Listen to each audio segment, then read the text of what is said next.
오늘 우리 하나님의 무게라는 제목으로 말씀 함께 나누기를 원하는데 여기서 하나님의 무게가 뭘까요? 우리 하나님의 무게는 몇 킬로나 될까요? 그 하나님의 몸무게를 우리가 나누자고 하는 것은 아닙니다. 뭐 크신 하나님이니까 한 1000kg쯤 된다고 하면 칩시다. 근데 우리가 하나님의 몸무게를 따지자는 것이 아니라 우리의 인생에 있어서, 우리의 삶에 있어서, 우리에게 있어서 하나님의 비중이, 하나님의 무게가 얼마나 되는지 우리가 한번 뒤돌아보고, 이제는 우리가 이 말씀을 근거로 해서 우리는 하나님께 조금 더 무게를 두고 사는 우리 인생이 좀 되고자 하는 은혜를 함께 나누기를 원합니다. 그래서 저는 이 말씀을 한 달 전쯤 정도 이렇게 하나님께서 주셔서 이걸 이제 만나고, 이걸 통해서 어떻게 하면 하나님께 무게를 두는 내가 청년부 강도사로서 어떻게 하면 하나님께 무게를 두는 삶이 될까 생각을 했는데, 아무래도 우리 청년들을 내가 맡고 있으니까 청년부 아이들을 좀 많이 내 시간을 좀 이렇게 무게를 좀 내려놓고 하나님께 무게를 두기 위해서는 많이 만나고 많이 얘기 들어주고 그러면 좋지 않을까 하는 생각에 한 2주, 3주 정도 우리 청년들 거의 뭐 매일 만나다시피 해서 이제 같이 밥도 먹고 위로하고 뭐 이렇게 하고 있고, 오늘도 우리 청년들하고 저녁 같이 먹고 지금 이렇게 교회에 올라왔습니다. 이렇게 우리 여러분들도 오늘 그렇게 내가 뭔가를 하면서 하나님에게 무게를 좀 더 두는 나의 삶을 살아야 되겠다, 이렇게 결단하는 시간이 좀 됐으면 좋겠습니다. 오늘 말씀 속으로 한번 들어가 보겠습니다. 자, 우선 여러분들 한번 스스로 질문하면서 나아갑니다. 여러분들에게 있어서 하나님의 무게는 얼마나 되십니까? 여러분들의 인생에 있어서, 삶에 있어서 하나님의 무게는 얼마나 됩니까? 오늘 이 말씀 속에서 우리가 찾아보자는 거예요.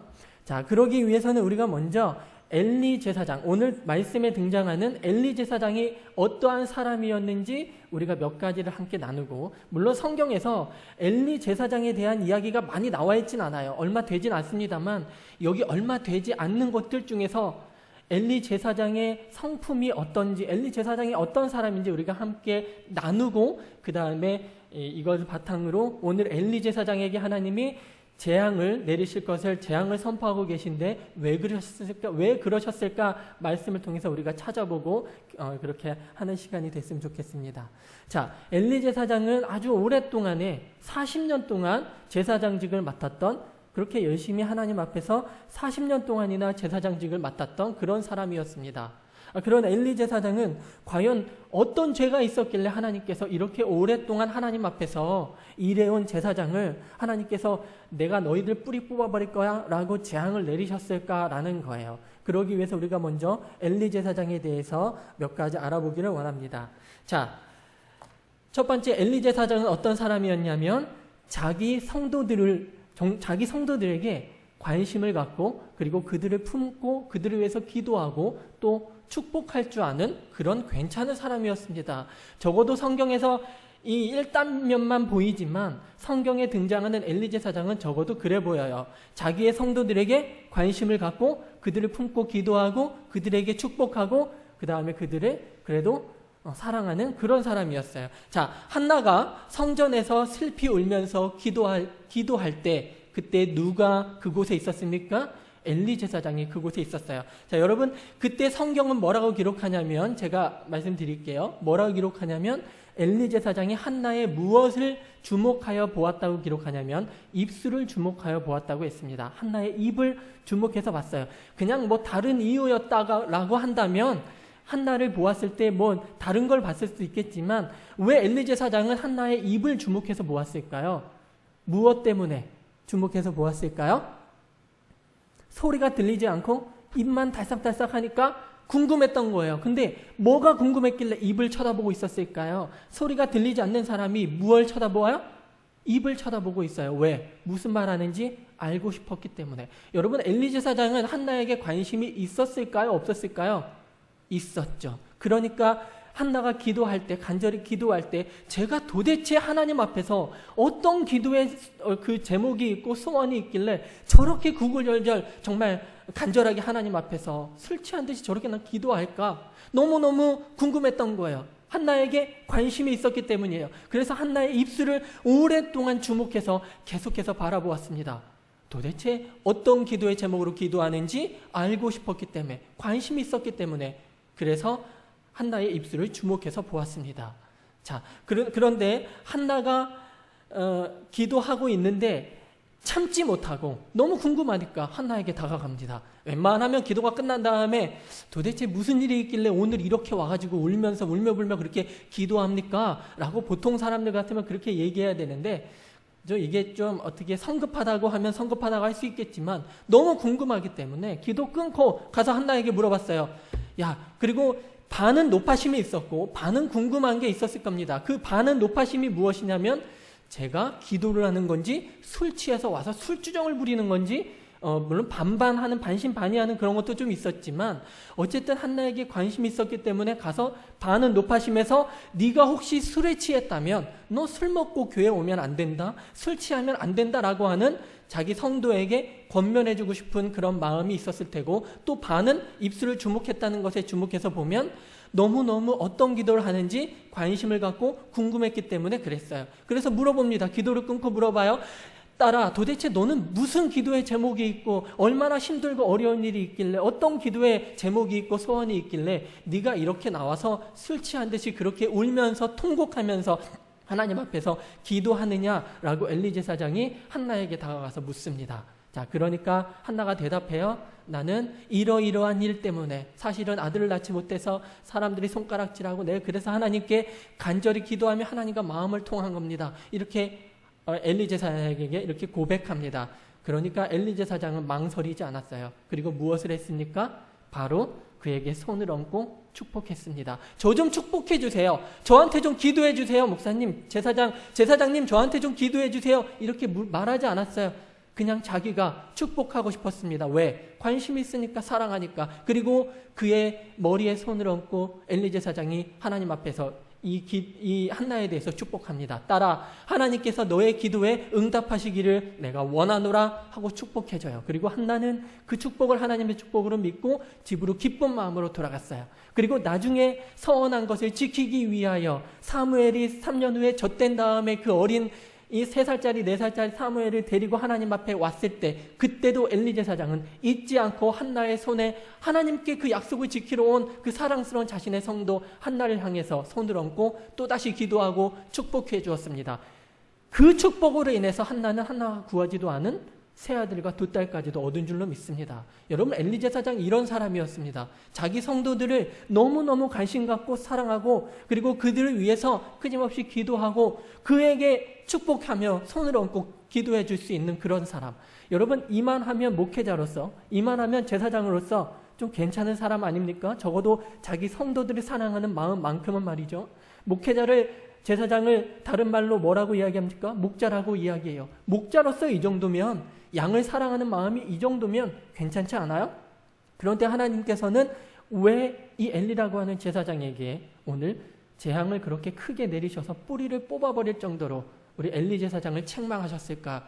이건 나중에 우리가 함께 나누기를 원합니다. 자, 2번째, 엘리 제사장, 성경에서 증거하는 엘리 제사장, 누가 뭐래도 엘리 제사장은 2번째 성실한 사람이었습니다. 이 사람은 성실한 사람이었어요. 여러분, 방금 여러분들 말씀드렸듯이, 서두에 말씀드렸듯이 엘리 제사장 몇 년 동안 섬겼어요? 40년 동안 하나님 앞에서 하나님의 성전을 섬기는 제사장의 직분을 감당했던 사람입니다. 얼마나 성실해요? 웬만해서 40년 채우기 힘들어요. 원로 목사님 얼만큼, 이만하면 정말 훌륭하게 자리 잘 지켰습니다라고 인정하는 원로 목사님 20년이죠? 그럼 20년에 20년을 더해야 돼요. 그 40년 동안 성실하게 하나님의 일을, 그 자기의 제사장의 직분을 잘 감당했던 그런 성실한 사람이었어요. 바로 이게 엘리라고 하는 제사장입니다. 그런데 이것뿐만이 아니에요. 자, 1장 9절에 보면, 성경 안 보고 제가 말씀드릴게요. 1장 9절에 보면 엘리의 일상을 많이 나와 있기 때문에 매일을 볼 수는 없지만 단면을 볼 수 있어요. 자, 한나가 기도하러 성전 안으로 들어옵니다. 자, 근데 그때가 언제였냐는 거예요. 1장 9절에 보면 그때가 언제였냐면, 먹고 마신 후에 다른 사람들은 다 앉아있을 때, 그러니까 다른 사람들은, 먹고 마시는 언제였냐면 식사 시간이었어요. 식사 시간에 다른 사람들하고 한나하고 다 앉아서 이 성전에 있는 사람들이 음식을 먹었겠죠. 음식 먹는 그 식사 시간에 음식을 먹었겠죠. 그리고 나서 한나가 홀로 일어났습니다. 한나만 일어났다라고 기록한 걸 보면 다른 사람들은 아직 뭐 밥을 먹고 후식을 먹었다든지 아니면 자기들끼리 뭐 담소를 나누면서 휴식을 취했다든지 하여튼 그렇게 하고 있을 그 시간에 한나가 홀로 일어났습니다. 아무 말 없이 한나가 홀로 일어났어요. 그리고 그때 한나가 성전에 나와서 하나님 앞에 기도했습니다. 근데 이미 한나보다 먼저 하나님의 전에 나와서 앉아있던 사람이 있었는데 그게 누구였습니까? 바로 오늘 엘리 제사장이에요. 여호와의 전 문설주 곁 자기 의자에 앉아 있었습니다. 한나가 오기도 전부터 이미 그 시간에 다른 사람들은 휴식을 취하고 다른 사람들은 후식을 먹고 이야기를 나누고 쉬는 그 시간에 한나가 일어났는데 그 한나보다 먼저 나와서 뭐 하나님 앞에 기도하고 있었는지 뭐 하고 있었는지 모르겠지만 자신의 자리에 나와서 하나님이 주신 자신의 그 자리에 나와서 하나님 여호와의 전 문설주 곁 자기 의자라 그랬어요. 그 자리에 앉아서 성실하게 그 자리에 그 시간에도 앉아있던 사람이 바로 엘리 제사장이었습니다. 여러분 이만하면 엘리 제사장이 물론 단면이지만 성실하지 않습니까? 엘리 제사장에 대해서 더 많이 기록하고 있다면 아마 이러한 일들이 더 많았을 것 같아요.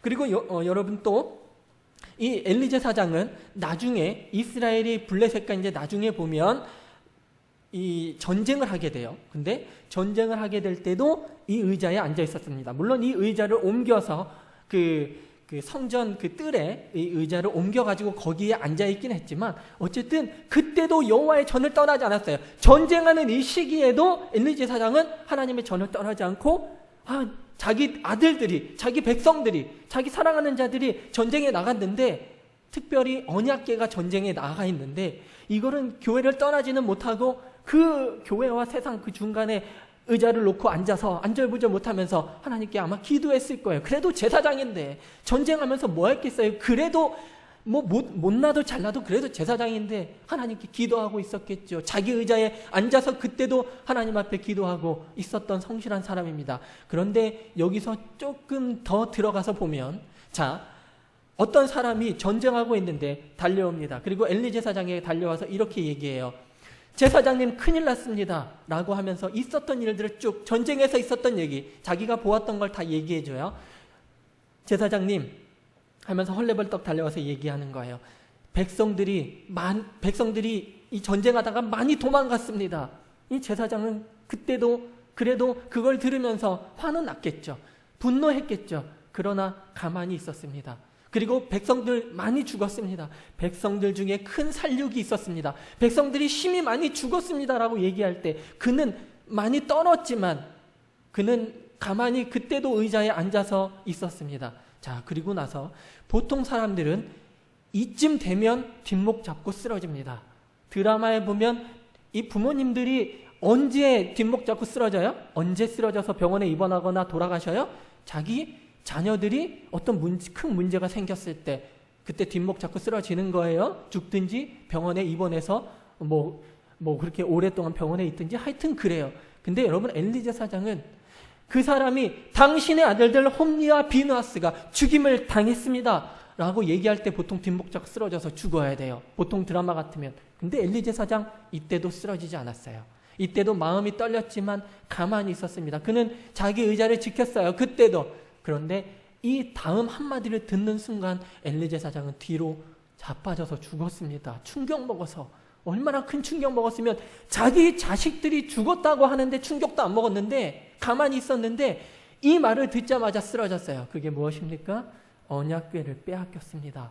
여호와의 언약궤를 빼앗겼습니다 라고 말할 때 그때 성경이 증거하기를 그쯤에 바로 그때 언약궤를 빼앗겼습니다라는 말을 듣는 순간 엘리 제사장은 참지 못하고 뒤로 넘어져서 죽었다고 하는 사실입니다. 여러분 이 말씀을 통해서 저는 그런 생각했어요.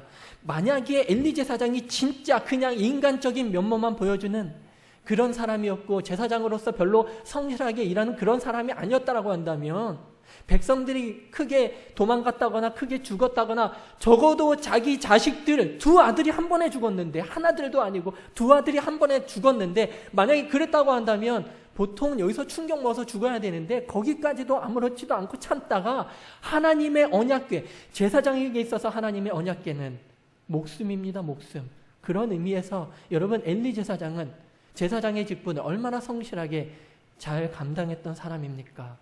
그런 의미에서 그래서 여러분 이런 엘리 제사장을 바라볼 때 여러분들은 어떻게 생각하세요? 엘리 제사장이 정말 게으르게 하나님 앞에서 일하고 뭐 그랬던 사람처럼 보입니까? 그렇지 않죠? 엘리 제사장은 나름대로 물론 엘리 제사장에게 믿음이 있었다. 아주 큰 믿음이 있고 진짜 하나님께 부끄러움 없는 그런 제사장이었다라고 제가 절대 말씀드리진 않습니다. 그러나 제사장으로서의 직분을 감당할 때만큼은 말이죠. 아까 말씀드렸듯이 성도들을 사랑하고 관심 갖는 사람, 그리고 적어도 자기가 맡은 일에 대해서는 충실하게 성실하게 일하는 그런 사람, 언약궤를 자기 목숨과 같이 여기는 사람, 적어도 그런 사람 아닙니까? 자, 이런 사람이었습니다. 그런데 하나님은 왜 엘리 제사장에게 뿌리를 뽑아버리겠다는 재앙을 내리시기를 결단하셨을까라는 거예요. 자, 한 가지만 더 나눕니다. 엘리 제사장은 어떤 사람이었냐면 온유하고 겸손한 사람이었습니다. 그 사람은 온유하고 겸손한 사람이었어요. 자, 여러분 보세요. 엘리는 대제사장입니다. 대제사장이에요. 대빵이에요. 제사장 중에 대빵이에요. 대제사장이에요. 자, 그런데 그걸 몇 년을 감당했다고요? 40년을 감당했어요. 그러면 그 40년 동안 감당하는 동안 하나님께서 음성을 몇 번이나 들려주셨을까? 몇 번이나 하나님께서 엘리 제사장에 나타나셔서 이상으로 나타나셔서 보여주셨을까? 라는 거예요. 아쉽지만 단 한 번도 엘리 제사장의 하나님은 음성을 들려주지 않았습니다. 근데 이제 온 지 얼마 되지도 않는 애가 있어요. 그게 누구예요? 햇병아리 같은 사무엘.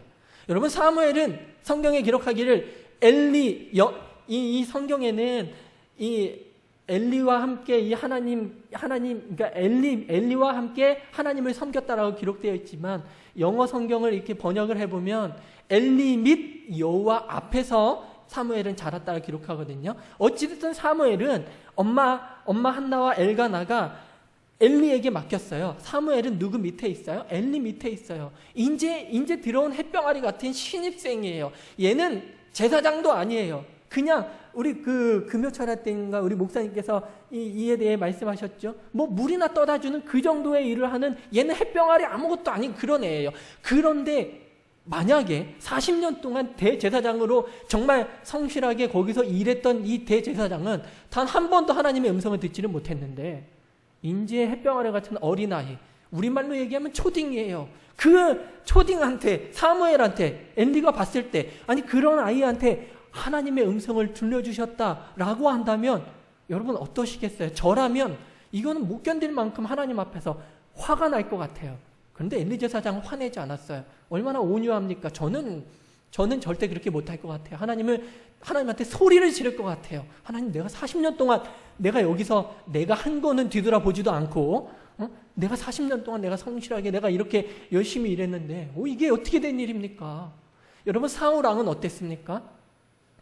자기와 함께 전쟁에 나갔던 다윗, 이 다윗이 당연히 사울보다 더 큰 공로를 세운 건 누구나 인정할 일이에요. 사울 자신도 사실은 인정해야 될 만큼 다윗은 큰 공로를 세웠습니다. 아무도 섣불리 나서지 못하는 거인 골리앗을 물리친 사람이니까. 그리고 다윗은 엄청나게 전쟁에서 큰 공을 세웠으니까. 그런데 여인들이 이 승리에서 승경환을 올리면서 이 왕궁으로 돌아올 때 사울에게는 천을 돌리고 다윗에게는 만을 돌리니까 그때 화가 난 거예요. 그때 시기하고 질투했던 거예요. 그래서 평생 동안 다윗을 죽이려고 쫓아다녔던 그런 사람이에요. 여러분, 사울이 정말 소심한 마음 때문에 사울이 정말 인간적으로 남자로서 소심해가지고 그랬을까요? 근데 제가 왕이었어도 생각해보면 질투 났을 것 같아요. 내가 왕인데 내 앞이 아니라 다른 사람들하고 같이 얘기할 때 뒷담화를 할 때는 흔한 말로 호박씨라 그러죠. 자기네들끼리 얘기할 때는 야, 다윗은 10,000명을 죽이고 사울은 1,000명을 죽였대 이렇게 얘기하면 되는데 자기 앞에서 사울의 죽은 자는 1,000인데 다윗의 죽은 자는 10,000이야 이랬다면 당연히 기분 나쁘고 질투나지 않을까요? 여러분들이 하면 그렇지 않겠습니까? 자, 사울도 그랬습니다. 그런데 오늘 엘리 제사장은 그럴 만도 한 일이에요. 이 정도면 그럴 만도 한 일이에요. 우리 담임 목사님께 한번 여쭤보고 싶긴 한데 여쭤보진 않겠습니다. 그럴 만도 한 일이에요. 적어도 저라면 그럴 것 같아요. 적어도 저라면. 그러나 엘리 제사장은 화도 내지 않았고 아주 온유하고 겸손하게 그걸 받아들였어요. 그리고 사무엘에게 아주 잘 가르쳐줍니다. 아들아, 하나님이 너를 부르시는 거야. 다음에 또 그 음성이 들리거든. 그것은 하나님이야. 그러니까 이렇게 대답해. 여호와여 말씀하옵소서 주의 종이 듣겠나이다. 그리고 잘 들어라. 라고 아주 정말 잘 가르쳐 줍니다. 여러분 온유하고 겸손하기까지 한 이 엘리 제사장, 여러분 제사장으로서 우리가 이 성경에 나오는 것 좀 더 찾으면 더 찾을 수 있을런지는 모르겠지만 제 능력이 여기까지라 저는 이만큼만 찾았습니다. 여러분 엘리 제사장 이 성경에서 찾아본 물론 많은 이야기가 있진 않지만 여기까지 본 엘리 제사장 한번 생각해 봅시다. 아주 괜찮은 제사장 아닌가요? 목자로서 오늘날로 이야기하면 뭐 목사님일 텐데 제사장으로서 이만하면 자기 성도를 너무 사랑하고 관심 가져주고 그 성도에게 기도하고 성도를 위해 축복하는 그런 사람, 그 성도를 만날 때마다 기도해주고 축복해주는 그런 사람, 그리고 자기 맡은 자리에서 40년 동안 성실하게 일하는 사람, 하나님의 언약궤를 즉 자신의 직분을 목숨같이 그래도 잘 지키고 성실하게 잘 감당한 사람, 그리고 또 어때요? 겸손하고 온유하기까지 한 그런 제사장. 이만하면 하나님이 너무너무 사랑해서 400년 동안 제사장으로, 물론 400년은 못 살겠지만 사무실만도 한데 왜 하나님은 엘리 제사장에게 오늘 재앙을 선포하고 계시는 걸까? 우리가 오늘 본문 29절에 정답은 이미 나와 있습니다. 오늘 29절을 한번 이제 보겠습니다. 29절 앞부분 먼저 보고 그 다음에 뒷부분을 보고 그 다음에 마지막에 중간을 보겠습니다. 29절 앞부분을 우리가 한번 함께 읽어보겠습니다. 시작. 너희는 어찌하여 내가 내 처소에서 명령한 내 재물과 예물을 밟으며, 자 이렇게 초반에 기록되어 있어요. 자 여러분 그 앞부분 다시 한 번만 보여주실래요? 너희는, 자 여기에서 우리가 흔히 얘기할 때 호칭이라고 그럽니다. 자, 하나님이 만약에 저를 부르신다면 너, 선제 너 이렇게 부르시지 선제 너희라고 하지 않아요. 선제 너. 자, 너희라고 기록하고 있습니다. 너희는 둘 이상을 얘기하는 거예요. 여러분을 만약에 하나님 부르신다면 너희라고 부르시겠죠. 자, 지금은 엘리 제사장에게 하나님이 재앙을 선포하고 있는 장면입니다. 그렇다고 한다면 너희는 어찌하여 내가 내 처소에서 명령한 내 재물과 내 예물을 밟으며 이렇게 기록되어 있는데 너희는 엘리 제사장이 아니란 얘기예요. 그러니까 한마디로 너희라 그랬어요. 너희는 누굴까요? 오늘 우리가 본문에 읽진 않았지만 이 앞부분 막 이렇게 22절, 23, 24, 25, 26 이렇게 보면 누구라고 여러분 알 수 있습니까? 홈리와 비느하스, 엘리 제사장의 두 아들. 여러분 아주 잘 알고 계시죠? 홈리와 비느하스 얘기하는 거예요. 하나님의 예물과 재물을 밟은 너희는 누굽니까? 너라 그랬으면 그게 엘리가 될 수 있겠지만 분명히 하나님은 너희라고 얘기해요. 너희는 누굽니까? 홈리와 비느하스입니다. 자, 후반부를 먼저 볼게요. 후반부를 보겠습니다. 내 백성 이스라엘, 같이 봅니다. 내 백성 이스라엘이 드리는 가장 좋은 것으로 너희를 살찌게 하느냐. 여러분, 내 백성 이스라엘이 드리는 가장 좋은 것으로 누구를 살찌게 해요? 너희들이라 그랬어요. 너희들. 여러분, 여기서도 복수입니다. 너희들이에요. 그렇다면 엘리가 아니란 얘기예요. 너희들은 그럼 누굴까요? 이것도 여러분 말씀을 보면 알겠지만 앞부분을 보면 홈리와 비느하스입니다. 하나님 것을 취해서 자기들을 살찌게 한 그런 인간들. 제가 우리 청년들에게는 좀 심하게 얘기해서 제가 홈리와 비느하스를 또라이라고 표현했는데 다른 게 또라이가 아니라, 모자란 것이 또라이가 아니라 하나님의 것을 자기 것으로 취하는 이런 인간들이 또라이죠. 그렇죠? 이 홈리와 비느하스 같은 애들을 보고, 이 홈리와 비느하스를 보고 하나님이 너희라고 표현하고 있는 거예요. 자, 그렇다고 한다면 이제 중간을 보겠습니다. 자, 내 아들들을 나보다 더 중히 여겨. 자, 이대로 한번 놔볼게요. 내 아들들을 나보다 더 중히 여겨. 중간에 있는 부분이에요. 자, 맨 앞에서는 하나님께서 너희들이라고 했습니다. 그리고 뒷부분을 얘기할 때 또 너희들이라고 했어요. 그런데 중간에 하나님은 싹 바꿔요. 뭐라고요? 너는 누굽니까? 한 명이에요. 그게 누굴까요? 엘리 제사장입니다. 여러분, 성경이 잘못 써가지고 너희 했다가 너희 해야 되는데 너희 했다가 너 했다가 너희로 바뀌는 걸까요? 저는 하나님의 말씀이 제가 배운 바에 의하면 정황무후하고 가감할 것이 없는 완전하신 하나님의 말씀이라는 입각하에 저는 이 말씀을 선포하는 겁니다. 너희, 거기다가 너, 그리고 너희. 이거는 의도적으로 하나님 말씀이 가감할 것이 없고 오류가 없는 하나님 말씀이라면 이건 정확한 겁니다. 그렇다고 한다면 엘리 제사장의 죄는 무엇일까요? 하나님이 엘리 제사장에게 재앙을 내리신 엘리 제사장의 죄는 무엇이었을까요? 이 중에 바로 내 아들들을 나보다 더 중히 여긴 죄, 바로 이것입니다. 엘리의 죄는 무엇이라고요? 하나님보다 자기 아들들을 더 중히 여긴 것, 그게 바로 엘리의 죄라고 하나님이 말씀하고 계십니다. 여러분, 여기서 중히 여긴다라고 하는 원어는 카베드라고 하는 히브리어 원어입니다. 근데 이 카베드라고 하는 단어는 원래 뜻이 원초적으로 무겁다라는 뜻이에요. 한마디로 엘리에게 있어서, 엘리의 인생에 있어서, 아무리 엘리가 제사장의 직분을 잘 감당하고 있다 할지라도 엘리의 인생에 있어서, 엘리에게 있어서의 무게는 하나님이 무거워요? 아들들이 무거워요? 아들들이 무거웠던 거예요. 너무 아쉽게도. 물론 자기의 성도들을 사랑하고 관심 갖고 그를 위해 기도하고 축복하고 40년 동안 그 자리를 지키며 언약궤를 자기의 목숨과 같이 여기며 그 성전을 꿋꿋하게 지켰던 그런 엘리 제사장, 성실한 사람, 또한 온유하고 겸손하기까지 했던 엘리 제사장이라고 할지라도, 정말 많은 것들이 하나님 보셨을 때 괜찮았다 할지라도, 그러니까 40년 동안 했겠죠. 그랬다고 할지라도 하나님은 어떤 것을 결코 용서하지 않으시냐면 바로 오늘 엘리에게 말씀하셨던 것처럼 내 아들들을 나보다 귀중히 여긴 것, 네 아들들이 너의 인생에 있어서 나보다 더 무거운 것, 바로 그것이 하나님께서 엘리가 재앙을 당하는 죄라고 말씀하고 계신 겁니다. 여러분, 이제 생각해 보기 원합니다.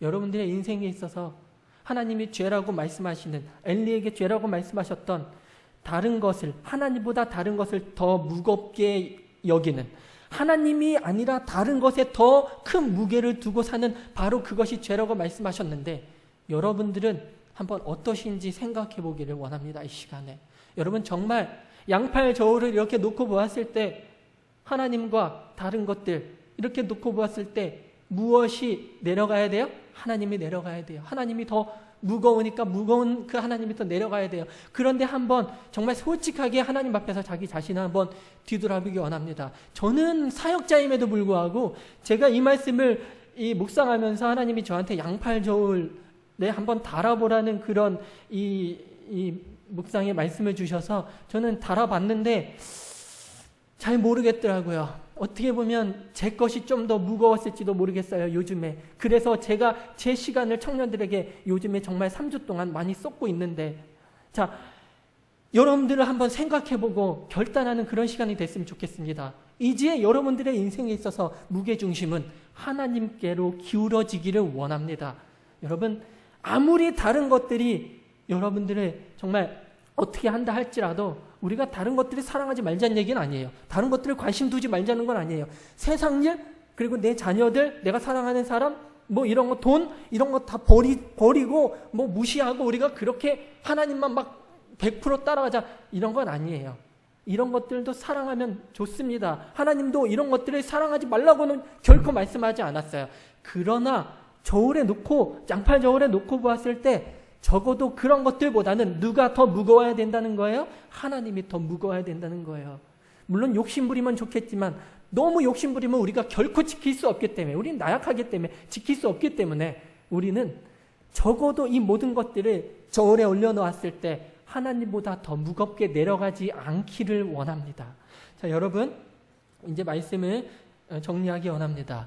자, 오늘 30절 후반부를 우리가 함께 먼저 읽어보겠습니다. 30절 후반부. 자, 시작. 나를 존중히 여기는 자를 내가 존중히 여기고 나를 멸시하는 자를 내가 경멸하리라. 자, 이렇게 하나님께서 말씀하고 계십니다.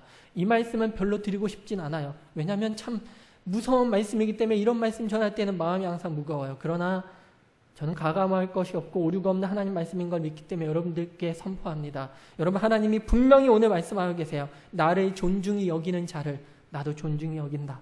나를 가볍게 여기는 자를 나도 가볍게 여긴다. 하나님이 말씀하고 계세요. 물론 여러분, 하나님의 그 사랑은, 하나님이 우리에게 두신 그 무게는 우리가 측량할 수 없을 만큼 크기 때문에 상관없어요. 뭐 거기서 얼마나 달라지겠습니까? 어차피 측량이 안 되는 무한대인데. 근데 그래도 하나님이 이렇게 우리에게 경고의 말씀을 해주실 때는 우리가 이 말씀을 듣고 경각심을 가지고 신앙생활하기 바라는 하나님의 정말 애틋한 마음이 들어있지 않을까요? 우리는 이제 그러한 경각심을 갖고 살아가기 원합니다. 그러므로 우리는 이제 하나님께로 무게중심을 두고 정말 다른 그 어떤 것들이 합쳐진다 해도 우리 하나님보다 무거운 것은 여러분들의 인생에 없기를 바랍니다. 우리 그렇게 결단하고 서원하며 우리 하나님께 약속하고 한나처럼 서원하고 우리 그렇게 지키면서 살아갈 수 있는 우리 사랑하는 성도님들 다 되시기를 간절히 원합니다. 우리 기도합니다.